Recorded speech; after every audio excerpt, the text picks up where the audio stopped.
The moment I heard my wife laugh at a text she quickly hid from me, I didn't think, she's cheating. I thought, she doesn't laugh like that with me anymore. It started with silence, not shouting. With secrets, not lipstick on a collar.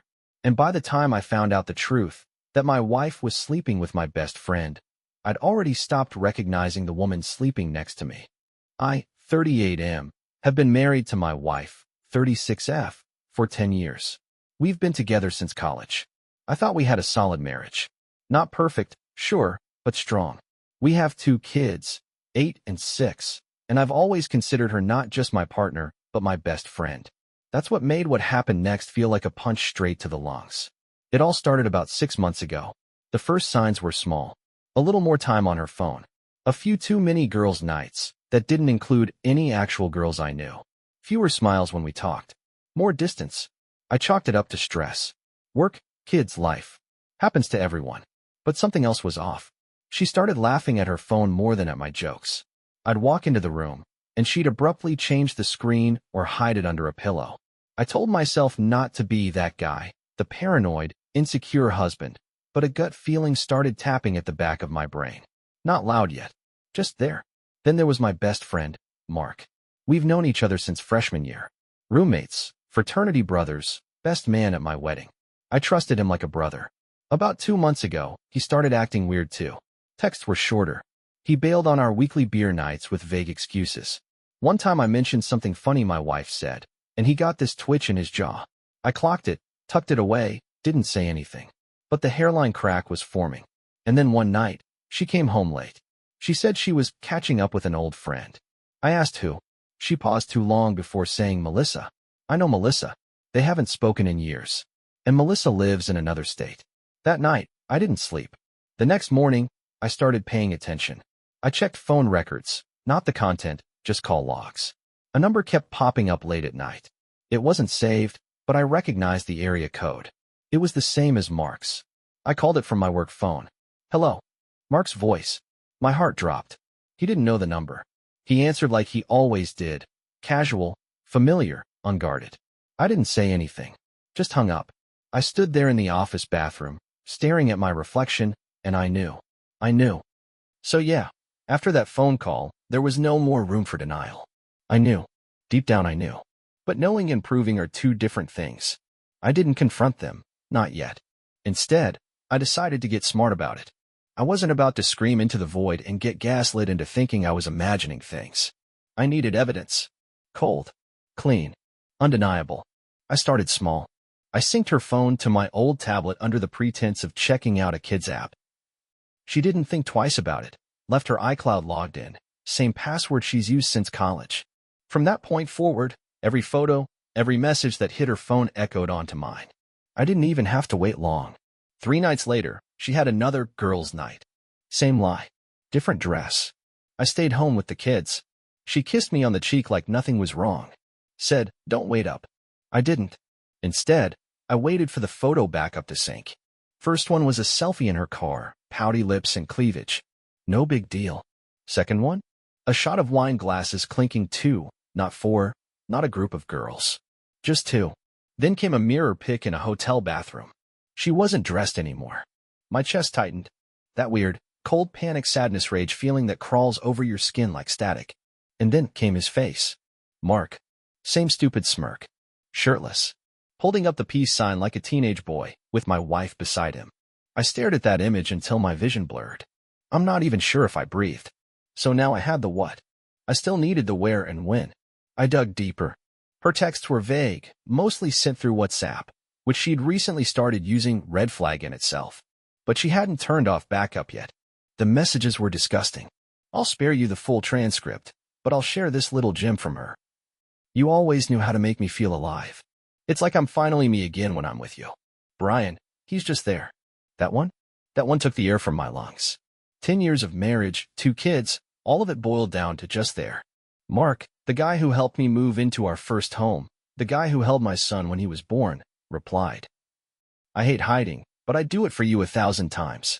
Just say the word and I'll make this permanent. Permanent. The audacity. I took screenshots. Every message. Every photo. Every timestamp.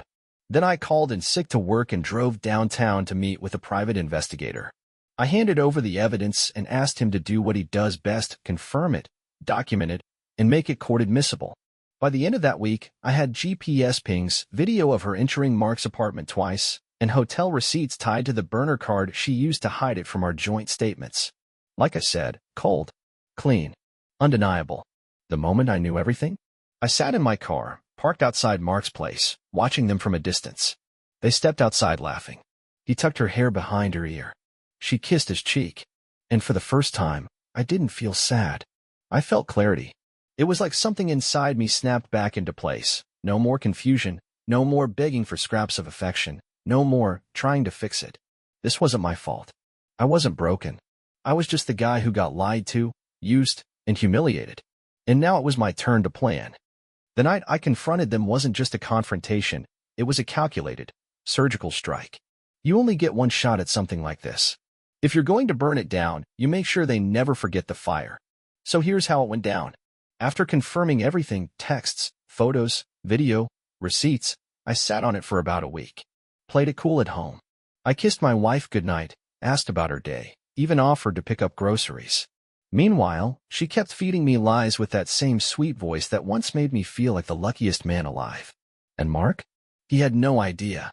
He texted me about fantasy football like nothing was happening. He sent me a meme about marriage. Marriage. The kind of thing that would have been funny once. No? It made me feel sick. I decided the reveal had to be public. Not out of spite, okay, maybe a little, but because I needed them to see each other, not just as lovers sneaking around in hotel rooms, but as cowards, frauds, betrayers. And I wanted everyone else to see it too. The opportunity came faster than I expected. Our son's 8th birthday. We had planned a backyard barbecue. Family, friends, neighbors, Mark included, of course. I didn't cancel the invite. I encouraged it. The day before, I met with my attorney. I handed him everything. He gave me the go-ahead and said the words I'd been craving. You've got her dead to rights. Now here's where it all clicked into place. At the party, I played my part. Happy dad, flipping burgers, laughing with friends. Meanwhile, my wife fluttered around in a sundress, smiling and mingling like she hadn't been in another man's bed 48 hours ago. Mark showed up an hour in. Sunglasses, beer in hand, clapping me on the back like a good buddy. I stared at him and saw nothing. Not the guy I grew up with. Not the guy who toasted my wedding. Just a guy who wanted what I had and didn't think I'd ever find out. Now, remember those party games my wife always insisted on doing for the kids? One of them involved playing videos, usually cute family clips or montages. I asked her if she wanted me to handle it this year. She looked relieved. Thanks, babe. Big mistake. As the sun started to set and the kids settled down with cake and juice boxes, I stood in front of the crowd. I told everyone there how much our family meant to me. That it wasn't perfect, but it was mine. That trust and loyalty were everything. Then I said, I put together a short video for the occasion, just some memories from this year. The screen lit up. At first, it was sweet. A few clips of the kids, a family trip to the lake. People smiled, laughed. Then came the texts. Then the selfies. Then a clip, silent, black and white, from a security camera. My wife entering Mark's apartment at midnight. My best friend opening the door. A kiss. Her staying the night. Gasps. Muffled curses. My wife jumped up from her chair, white as a sheet. Brian, what the hell is this? Mark stood frozen. He looked like he'd seen a ghost. I didn't say a word. I hit pause, looked around, and said, I'd like you all to meet the real Mark and Lisa. They've been novel behind my back for months. While I was working, parenting, trusting. Then I turned to Lisa, my wife, and said, You're served. Check your email. My attorney had emailed the divorce papers 10 seconds before I spoke. People started to stand. My wife was crying, babbling something about a mistake, and we can talk. Mark? He just walked out. Didn't say a word. Cowered to the core. I let her cry. I let her explain. But I didn't raise my voice. I didn't make a scene. Because the scene was the truth. And that was louder than any screaming. I took my son aside later and told him, in words he could understand, that his mom and I wouldn't be living together anymore. That I loved him more than anything and that none of this was his fault. Then I packed a bag and left. Quiet. Dignified. Done. You know that moment after an explosion, when everything's gone quiet, smoke in the air, ears ringing? That's what the days after the party felt like. I crashed at my brother's place that first night. Barely spoke a word. Just handed him the keys and said she cheated. With Mark. His jaw clenched, but he didn't ask for more. Just pointed to the guest room and left me be. That kind of silence, it meant more than sympathy. The next morning, I turned on my phone. 64 texts from Lisa. 11 missed calls. 5 voicemails. And 1 from Mark. I didn't even listen. I just saved them all, sent them to my attorney, and blocked the numbers. But here's where things started to spiral for them. I guess Lisa didn't realize how many people at the party were recording that moment, or how fast things spread. By Sunday morning, the video had made the rounds, first the neighborhood group chat, then Facebook, then a few coworkers who didn't hesitate to share it wider. And like wildfire, it spread. She tried to do damage control, of course. Claimed it was edited, that I was controlling, and Mark had always been there for her. But when one of the other dads from school chimed in with a comment like, "Hard to edit a security cam timestamp and your face into a grainy 2 a.m. hookup," her little PR campaign imploded. The judgment came hard. Lisa's own sister called me in tears. "I didn't know, Brian. I swear to God if I had any idea." Didn't blame her. Didn't blame anyone but the 2 people who looked me in the eye for years and lied. Mark? He got it worse. You see, turns out novel your best friend's wife and getting caught in 4K doesn't go over well with your job or your girlfriend. Yeah, Mark had a girlfriend. Long term. She found out when her coworker texted, "Hey, is this your guy?" with the video attached. She dumped him, torched him on Instagram, and tagged both me and Lisa. 10,000 views in a day. He got fired, too. He worked in a client-facing role at a finance firm. Turns out, integrity isn't just a buzzword when your name's been trending under #homewreckermark. And Lisa? Well, the mask fell fast. Without Mark as a fantasy and me as her stability, reality set in quick. I heard through mutual friends that she was trying to get a short-term lease and couldn't afford rent. She hadn't worked in 3 years. Being a full-time mom had been her thing while I pulled 60-hour weeks. She begged me to come over for the kids. I agreed. I wanted to see my kids. I did not want to talk to her. She opened the door like nothing had happened. "Hey, you look tired." I walked past her, picked up my son and daughter, kissed them, sat with them, played for a while. Then I stood up and told her, without looking her in the eye, "You'll be hearing from my lawyer. I'll take the kids every weekend. You'll get the documents by next week. Don't call me again." She reached for my arm. "Please, Brian, this doesn't have to be." I pulled away. Calm. Cold. "You made your choice. Now live with it." Then I left. The weeks after were a blur of legal meetings, custody schedules, and getting my own place. I moved into a 2-bedroom townhouse across town, nothing fancy, but peaceful. Quiet. Mine. The divorce wasn't contested. Not after my lawyer showed hers the evidence packet. I got 50-50 custody and full ownership of the house since she'd abandoned it.